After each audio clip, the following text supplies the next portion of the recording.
Let's talk about lessons you can learn from Walmart and Amazon that you could implement and put into your business today. I was speaking to someone the other day about Amazon versus Walmart and the advantages of each. So one advantage is that Walmart has a distribution center that is in everyone's backyard, or the vast majority of Americans' backyards, as well as international backyards. And but the downside is that they essentially can't list a product that isn't local to you. So when you pull into the parking lot, they've got to have what you're looking for, or they lose the sale. If you then look, Amazon can list tons of things that are in even my home as an Amazon seller.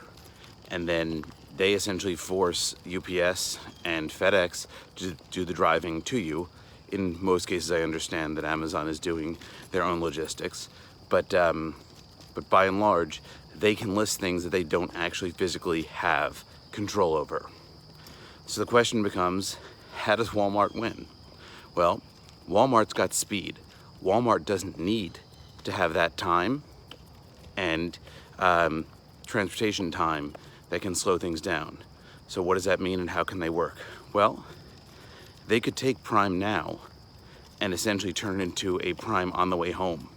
So you could say, hey, I want to make this recipe, and through a Chrome plugin or any other browser plugin, you could say, get me all the ingredients here, or just get me the 5 ingredients on this web page, and then install an app on your phone, a Walmart app, and essentially Walmart could sit there and grab that data, grab your GPS data, and have someone standing outside.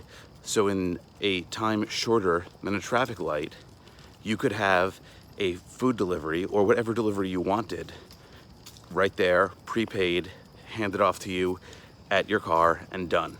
Now granted, this is not simple, and the devil is in the details, as everyone knows. Hold on one second, dog break. Sorry, that's the downside to walking my dog while making videos. But if you could pull that off, who wouldn't do that? Instead of waiting and trying to find where a box was placed, which may be in a number of places depending on where you live, or waiting for a package room to stay open if you live in a metropolitan area, you could have a quick stop at a Walmart. If you look, I think that's what Amazon was doing when they purchased Whole Foods. They were looking for multiple distribution centers there and all around the highest value zip codes, which Whole Foods has already conveniently done. Now, how does this relate to you and your business? Well, I was speaking to a babysitter of ours whose family owns a deli. And I said, okay, what would make me use a deli more is if I didn't have to park. If I, instead of parking, stood sat in my car, sent a text message as I was dropping off kids, people all over the place, and said, I'm looking for this for breakfast.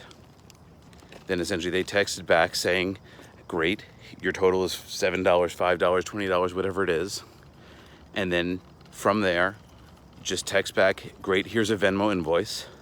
I can tap on Venmo, PayPal, whatever, pay for it, and I just walk by and have it passed right out to my car. It's something that would cost literally nothing. It would end up increasing revenue, and by the way, it would increase loyalty exponentially. And from a societal perspective, now people aren't buying something at a fast food chain, they're buying something at a local place. And that local place is supporting local businesses, local everything. So again, you may not have the infrastructure of Amazon. You may not have the infrastructure of Walmart. In fact, statistically, you probably don't. But there are still small ways that you can pick up, learn from, and get better at using what you have. So the question is, what are you going to do, and how are you going to make your customers' lives better and more efficient and reduce that friction that someone else can't deliver on? Because we both know that Amazon can't buy Walmart. And as a result, Walmart wins every time I need to get a screw right now. And I can't wait for something right now, or a small part when I'm trying to fix something at someone's house. When I'm there now, I need it now. I don't need it even in an hour. So What do you have that's sitting in your backyard? What are the things that are very simple to do that you've overlooked, didn't think about, and feel like could be accomplished very, very simply? That's my thought for the morning. Have a great day.